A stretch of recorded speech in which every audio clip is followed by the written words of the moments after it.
வணக்கம் நண்பர்களே.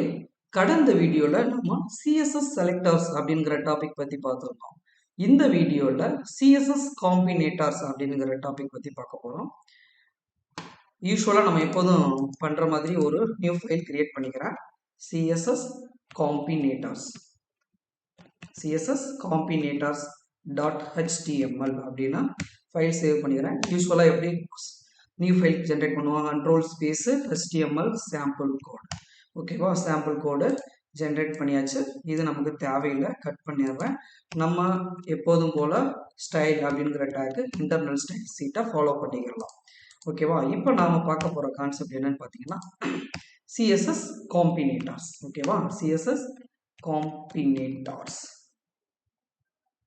Okay, so இந்த CSS Combinators அப்படிங்கிறது எதுக்காக அப்படின்னு பார்த்தீங்கன்னா செலக்டர்ஸ்க்கு இருக்கக்கூடிய ரிலேஷன்ஷிப் என்னென்ன, சைல்டா இருக்கும், அதுக்கு பக்கத்துல இருக்கிறவங்க, அதான் இருக்குன்னா எனக்கு பக்கத்துல யார் இருக்கா, அந்த மாதிரி ஒரு பேரண்ட் எலமெண்ட் எடுத்துக்கிட்டோம்னா அதுல அதோட சைல்ட் எலமெண்ட்ஸ்லாம் யாரு.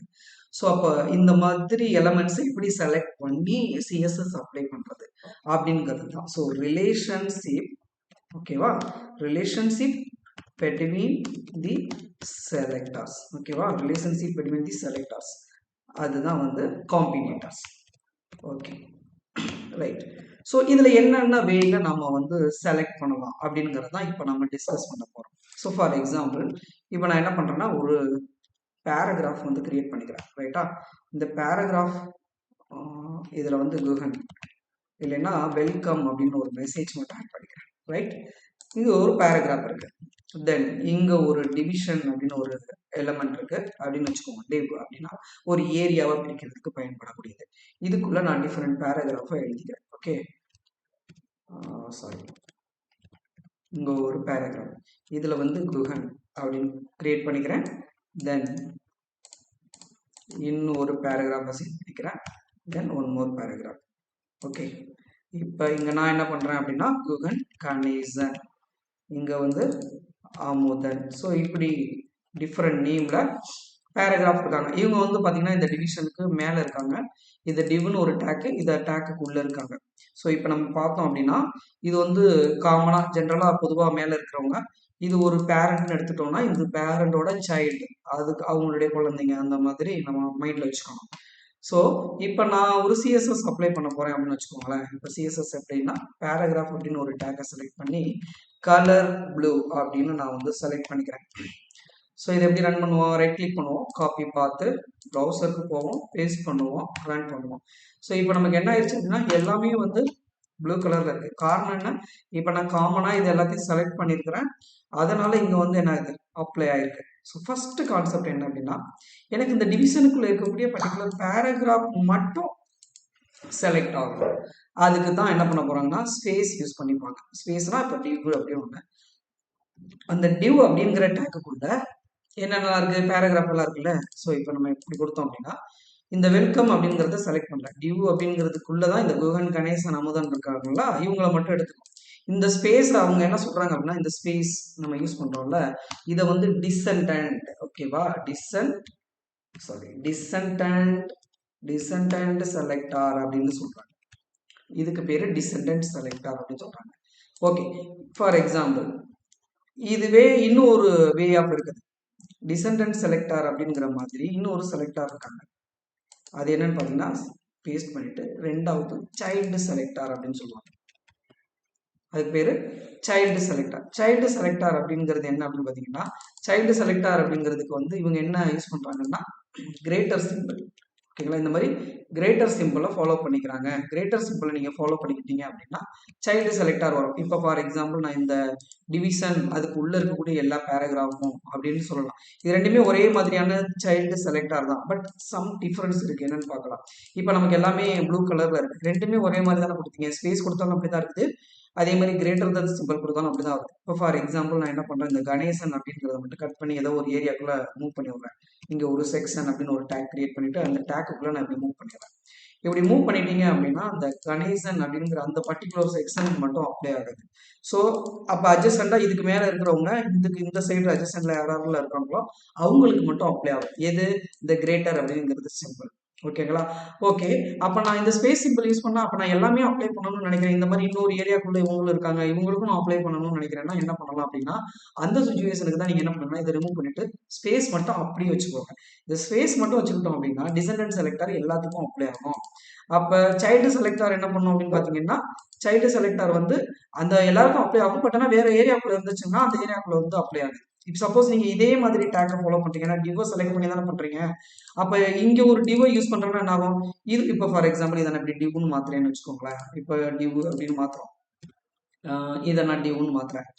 இங்க நான் என்ன பண்றேன்? சைல்டு செலக்டர் எப்போதும் போல வச்சிடறேன். இப்ப இந்த சைல்டு செலக்டர் என்ன ஆகும்? அதுக்குள்ள இருக்கிறது இப்ப எல்லாமே அப்படியே இருக்கு. காரணம் என்ன? இந்த டிவுக்குள்ள இவங்க பேராகிராஃப்னு வர்றாங்கல்ல. அப்ப இவர் பேரண்ட் அதுக்குள்ள இருக்கக்கூடிய சைல்டு. அப்ப இந்த டிவ் எப்படி பேரண்ட் இது சைல்டோ, அதே மாதிரி இது டிவ் வந்து இது பேரண்ட் சைல்டு அந்த மாதிரி வரும். நல்லா புரிஞ்சுக்கோங்க. சரியா? அப்ப இப்ப நான் இப்ப டிஃபரன்ஷியேட் பண்ணி காமிக்கணும்னா செக்ஷன் அப்படின்னு மாத்துறேன். ஓகேங்களா? இந்த மாதிரி செக்ஷன் மாத்திடுறேன். இப்படி மாத்திட்டீங்க அப்படின்னா இந்த டிவுக்குள்ள இருக்கக்கூடிய பேராகிராஃப் மட்டும் அந்த டிவுக்குள்ள இருக்கக்கூடிய பேராகிராஃப் யாரு? இவங்க மட்டும்தான். இவங்க இந்த ஏரியா இவங்களுக்கு மட்டும்தான் அப்ளை ஆகணும். இப்போ போய் பாத்தீங்கன்னா அந்த டிவுக்குள்ள இருக்கக்கூடிய அந்த கணேசன் அப்படிங்கறத வந்து விட்டுரும். ரைட்டா? இந்த இந்த இந்த மீனிங் புரிஞ்சுக்கோங்க. ஸ்பேஸ்ங்கிறது நீங்க என்ன செக்ஷன் யூஸ் பண்ணியிருந்தாலும் பிரச்சனை இல்லை. நான் பாருங்க ஸ்பேஸ் யூஸ் பண்ண திரும்பவும் ஒரு தடவை சொல்றேன். என்ன யூஸ் பண்ணாலும் பிரச்சனை இல்லை. எல்லாத்துக்கும் போய் அப்ளை ஆகும். So there is some difference. ரைட்டா? ஸ்பேஸுக்கும் கிரேட்டர் தென் சிம்பிளுக்கும் இது வந்து ஸ்பேஸ் டிசெண்டன்ட் செலக்டர்னு சொல்லுவோம். இதை வந்து சைல்டு செலக்டர்னு சொல்லுவோம். ஓகே. இன்னும் ஒரு செலக்டர் இருக்காங்க. எட்டுன்னு மாத்த மறந்துட்டேன். மூணாவதா ஒரு கான்செப்ட் என்ன அப்படின்னு பாத்தீங்கன்னா, மூணாவதா நம்ம யூஸ் பண்ணக்கூடிய கான்செப்ட் வந்து சிப்ளிங் அப்படின்னு ஒரு கான்செப்ட். அதுக்கு பேர் அட்ஜசன்ட் சிப்ளிங் அப்படின்னு சொல்லுவாங்க. அட்ஜசன்ட்னா எனக்கு பக்கத்துல யார் இருக்காங்களோ அவங்கள வந்து அட்ஜசன்ட் சிப்ளிங் அப்படின்னு சொல்லுவாங்க. ஸோ அட்ஜசன்ட் சிப்ளிங் அப்படின்னு வருதுன்னா, அட்ஜசன்ட்னா ஒரு வேல்யூ அட்ஜஸ்ட் பண்ணிக்கிட்டே போங்க, கூட்டிக்கிட்டே போங்க அப்படிங்கிற மாதிரி நான் வச்சுக்கோங்க. அதுக்கு என்ன இது யூஸ் பண்ணுவாங்கன்னா, பிளஸ் சிம்பிள் யூஸ் பண்ணுவாங்க. இந்த இடத்துல என்ன பண்றோம்னா பிளஸ் அப்படிங்கிறது கொடுத்துறேன். கொடுத்துட்டு இதுக்கு பேரு அட்ஜசன்ட். ஓகேங்களா? அட்ஜசன்ட் செலக்டர் அப்படின்னு சொல்லுவாங்க. இப்படி கொடுத்துறேன். அட்ஜசன்ட் செலக்டர்னா இதுக்கு பக்கத்துல இப்ப நான் இதை ரன் பண்றேன். இப்போ ரெஃப்ரெஷ் பண்ணுவோம். மேலே யாருமே கிடையாது. அதுக்கு கீழே இருக்கணும். நல்லா கவனிச்சுக்கோங்க. இந்த பேராகிராஃப் இதே பேராகிராஃபை நான் இங்கே கீழே ஒரு நேம் போடுறேன். இந்த டிவிஷன்ங்கிற கான்செப்ட் கீழே இங்கே போட்டுட்டு இதை வந்து கண்ணன் அப்படின்னு மாத்துறேன். இப்போ கண்ணன் அப்படிங்கிறதுக்கு நமக்கு வந்து என்ன ஆயிடுச்சு? எந்த சேஞ்சஸும் இல்லை. ஏன்னா ஸ்பேஸ் தான் யூஸ் பண்ணியிருக்கோம். அப்போ அட்ஜசன்ட் செலக்டருக்கு நம்ம என்ன சிம்பிள் யூஸ் பண்ணிருக்கோம்? பிளஸ் அப்படின்னு ஒரு சிம்பிள் போட சொல்லியிருக்கேன். அப்போ அட்ஜசன்ட் செலக்டருக்கு பிளஸ் சிம்பிள் போட்டுருங்க. இப்போ நீங்க பாத்தீங்கன்னா கண்ணன் அப்படிங்கிறதுக்கு அப்ளை ஆயிருக்கும். நல்லா பாத்துக்கோங்க. இந்த பேரண்ட்டுக்குள்ள இருக்கிறவங்களுக்குலாம் அப்ளை ஆகாது. இந்த டிவிஷனுக்கு அட்ஜசண்டா யார் இருக்காங்க? இவங்க. ஓகே. கண்ணன் ஒருத்தவங்க இருக்காங்க. இங்க இன்னொரு நேம் போடுறேன். அன்பரசன் அப்படின்னு ஒரு பேர் போடுறேன்னு வச்சுக்கோங்க. இந்த இடத்துல ஒரு நேம் மாத்துறேன். அன்பரசன் அப்படி ஒரு நேம் போடுறேன். ஸோ இப்படி ஒரு நேம் போட்டு இங்க போய் ரெஃபரன்ஸ் பண்றேன் பாருங்க. அன்பரசன் அப்படிங்கிறது அப்ளை ஆகாது. ஸோ அட்ஜசன்ட்ங்கிறதுனா இவங்களுக்கு நியரஸ்டா கீழே பக்கத்துல யார் இருக்காங்களோ அந்த பர்டிகுலர் ஒரே ஒரு எலமெண்ட்டுக்கு மட்டும்தான் அப்ளை ஆகும். சரி, ஓகே. அப்ப நான் இங்க இருக்கிறவங்களுக்கும் அட்ஜசன்ட்னா இவங்களுக்கு கீழே இருக்கிறவங்க எல்லாருக்கும் அப்ளை பண்ணணும் அப்படின்னா ஜென்ரலா நான் அப்ளை பண்ணணும். அப்ப ஜென்ரல் சிப்ளிங் செலக்டர் இது வந்து அட்ஜசன்ட் சிப்ளிங் செலக்டர் தெளிவா நம்ம சொல்லணும்னா அட்ஜசன்ட் சிப்ளிங் செலக்டர் அப்படின்னு சொல்லுவாங்க. அப்ப ஜென்ரலா சிப்ளிங் செலக்டர் எல்லாத்தையும் செலக்ட் பண்ணணும் அப்படிங்கிறதுக்கு அவங்க என்ன ஃபாலோ பண்ண சொல்றாங்கன்னா டில்ட் சிம்பிள். ஓகேங்களா? இந்த டில்ட் சிம்பிள் எங்க இருக்குன்னு பாத்தீங்கன்னா இந்த எஸ்கேப் பட்டனுக்கு கீழே இருக்கும். அதை நீங்க என்ன ஷிஃப்ட் வச்சு ப்ரெஸ் பண்ணீங்கன்னா போகும். ஸோ அதை வந்து ஜென்ரல் அப்படின்னு சொல்லுவாங்க. பொதுவா எல்லாமே. அப்போ வந்து ஜெனரல் இந்த மாதிரி போறோம். ஜெனரல் சிப்ளிங் செலக்டர் அப்படிங்கிற நேம். ஓகேங்களா? சிப்ளிங் செலக்டர் இப்படி கொடுத்துட்றேன். இப்போ நான் என்ன பண்ண போறேன் அப்படின்னா அட்ஜஸ்டன்ட்னா இப்போ இவங்களுக்கு யாருக்கு அன்பரசன்கிறவங்களுக்கு அப்ளை ஆகவே இல்லை. அப்போ அவங்களுக்கும் சேர்த்து அப்ளை ஆகணும்னா இந்த இடத்துல ஷிஃப்ட் அந்த டில்ட் சிம்பிள் இதை நீங்க செலக்ட் பண்ணிட்டீங்க அப்படின்னா இது வந்து ஜென்ரலா வந்துடும். இப்போ நான் இதை ரெஃபரன்ஸ் பண்றேன் பாருங்க. இவங்க ரெண்டு பேருக்கும் அப்ளை ஆயிடுச்சு. ஸோ அப்ப இதுல இந்த செலக்டாரே வந்து இந்த வெவ்வேறு வகையில பயன்படுத்தலாம். இதுல நாம பார்த்திருக்க கான்செப்ட் என்னன்னா CSS Combinators. அதுல ஸ்பேஸ் வந்து டிசெண்டன்ட் செலக்டர் அப்படின்னு சொல்லுவாங்க. அதாவது அதுவும் சைல்டு செலக்டர் தான், எல்லாத்துக்கும் அப்ளை ஆகும். கிரேட்டர் தன்ங்கிறது சைல்டு செலக்டர். அதுல வேற ஏதாவது டேக் போட்டீங்கன்னா உள்ள இருக்கிறவங்களுக்கு அப்ளை ஆகாது. அட்ஜஸ்ட்னா அந்த டேக்கு கீழே இருக்கிறவங்க. இன்னொன்று ஜெனரல் சிப்ளிங் செலக்டர்னா அந்த டேக்கு கீழே இருக்கக்கூடிய எல்லாமே. ஸோ இந்த மாதிரி வெவ்வேறு வகையில நம்ம வந்து செலக்டரை அப்ளை பண்ணிக்கலாம். நன்றி நண்பர்களே.